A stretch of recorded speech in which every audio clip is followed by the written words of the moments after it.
Hello everyone, this is Orlando from A Collector's Dream, and today I'm outside. It's a beautiful day here in South Florida, and I'm going to go ahead and take a look at some of the 1971 cards that I have. I was looking through my 71 Hall of Famers to see if possibly I can maybe get some of these graded. So I'm just going to go ahead and flash some of those, but before I do that, I want to show you the card that I got from the Australian collector, that card art that I focused on in my last video, and I had a few people that wanted to get another good look at that card, so I'm going to go ahead and show you the card again. And it is a tobacco card. I'm not very familiar with it at all because it's from Australia, but it's a tobacco card, probably from the early 1900s, I would imagine, and it's baseball in America.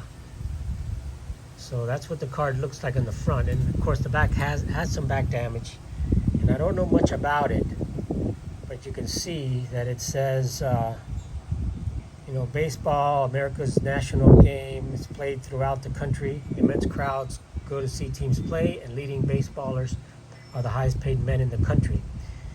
Because it says baseballers like that, that's what they would call them in the late 1800s and the early 1900s. So I'm assuming that this card is probably from that era. But if you know any details on that, let me know. I'm going to do a little bit more research on the card. So that's the Australian tobacco card of American baseball. So I want to show you that. But really, the stuff I wanted to show you today was, let's stick that somewhere in the corner here.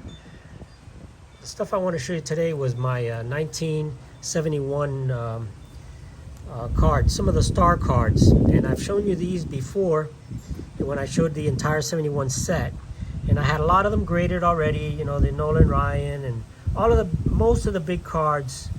I went ahead and got those graded, but there's a bunch of these that I have not graded yet, so I'm going to go ahead and just flash through those and give you a good look at them.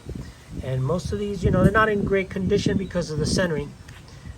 But, I pulled all these out of packs myself, so I want to give you guys a good look at these. And this is the Thurman Munson, which is, of course, the iconic card of the set, really. This is the most famous card from the set, and mine is miscut, as you can see.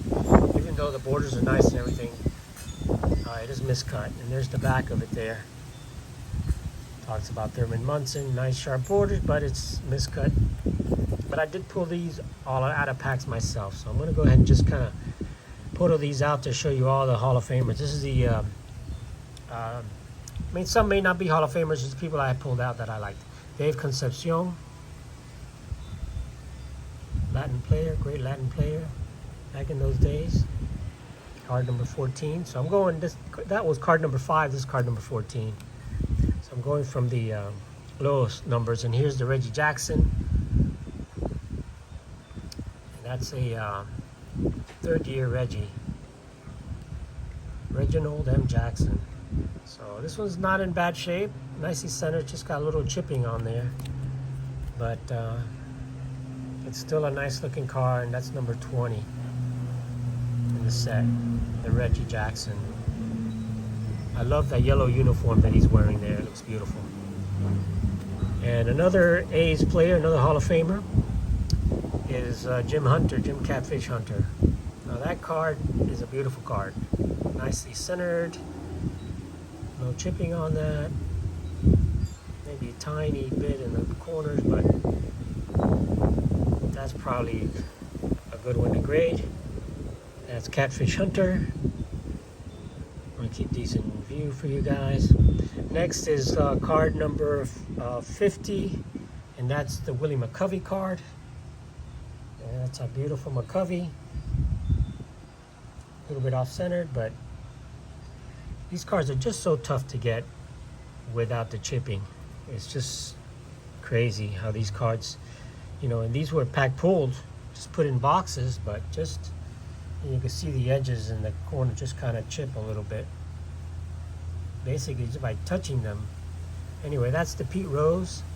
It's a beautiful card of Pete Rose. The Reds. That's card number 100. rows. Next is the Alkay line.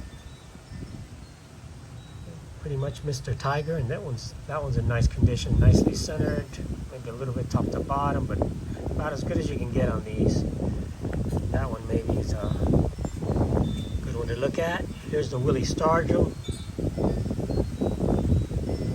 It's a nice Willie Stargell. It's windy out here. I got the chimes going, so a little bit of background music here.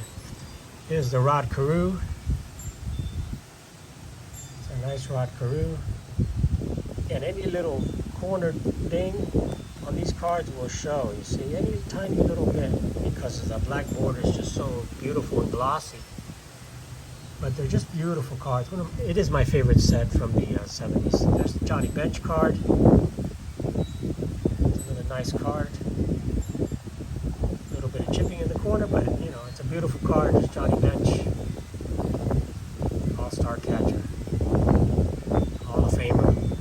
Considered probably the best catcher ever. Now, I would challenge that. Because you've had a lot of good catchers in the days, all the way back from Bill Dickey to Yogi Berra, Roy Campanella. There's a lot of catchers out there, but Johnny Bench definitely for the 60s and 70s. I would say Bench was the best catcher. Here's the Joe Morgan, and that's a beautiful Joe Morgan. Little bit tiny chipping on the bottom, beautifully centered. Nice action pose with Joe Morgan. I love this card. And that's card number 264. The next was is Steve Garvey. This was, in the day, back in 71, this was the card to have. This was the, probably, I'll have to go back and check and back it, but I'm pretty sure this was the most expensive card back in this set, back in the day. It's the Garvey rookie. Might put that up there. Next comes the Don Sutton, another Hall of Famer. This is a beautiful card. That probably should be graded. So that's the Don Sutton, the Dodgers. Next, you're getting into the higher number cards, a little more difficult. It's the Bob Gibson. Again, that's another nice card too. I love that action pose. You got that third baseman there ready, and you got Bob Gibson ready to strike somebody out. One of the most dominant players in the era. That's the Bob Gibson. And I like these cards. They have the picture in the back also. And it just shows you, look at the record on that. 1970 was 23-7. With an ERA of 1.02. No, 3.12, sorry. Earned run. It's 3.12 ERA. But, you know, incredible pitcher. He had 190 wins at the time. And next, another high number card. Well, these are all going to be all the high number cards coming up here. And this one is the Yaz, Carl Yastrzemski. Another beautiful card. This is, again, it's going to be a possibility for grading here. A little bit off center, left to right, but the chipping is the issue. And these are just, you know, this is not chipped, and it's beautiful, beautiful picture of Yaz. I like that card. This is one of the rare. We in the rare high number cards, and this is a common card, but it is one of the rarer high numbers. It's one of the short print high numbers, which are extremely tough to find. And that one's nicely centered there. It's Claude Raymond. This, believe it or not, this is one of the toughest cards in the set to find. I'll just put him over here. He's not a Hall of Famer. Next on the set is another high number, and it's Harmon Killebrew. This one is way off centered, almost miscut. But again, you know, for a high number card, 71 with no chipping, and the beautiful image on that of Harmon Killebrew, ready to swing.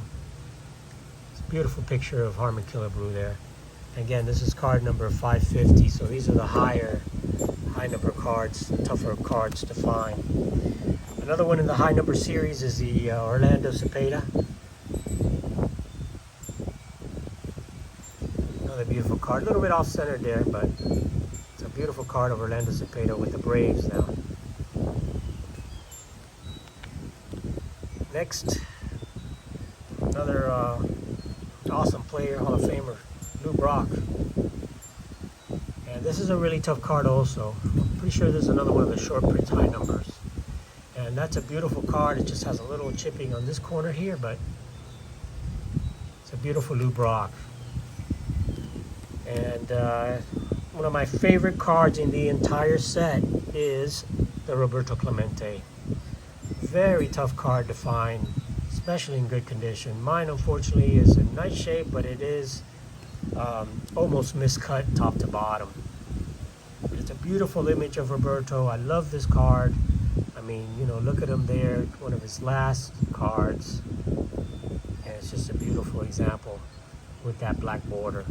And it is one of the higher number, card number 630. 4-time National League batting king. Batted .352 in 1970. 352. What a hitter, what a player. One of the best players ever. A couple more of the high number cards. And this is not a Hall of Famer, but it's one of the short print cards, one of the tougher cards in the set, and that's the Boog Powell. This card is extremely tough to find. It's a high number short print card from the high series. And this one definitely is one to possibly grade. Nice sharp card, no chipping on that one. Not a Hall of Famer, but a nice card. And there's the last Hall of Famer I'm going to show here. And that's the Luis Aparicio. And this again is a high number card. Really pretty much one of the last cards in the set. Number 740. Very tough card. Average, Louis had a 313 average in 1970. Louis led the big league mark 1970 by playing in 2,219 games at shortstop. So here he is, Hall of Famer Luis Aparicio. I don't like that they airbrushed the cap, but it was one of the last cards when he was traded to the Red Sox. A beautiful card. Very little chipping on that, but a nice card of another Hall of Famer, Luis Aparicio. So guys, I wanted to give you a good look at some of the Hall of Famers from the 1970 set.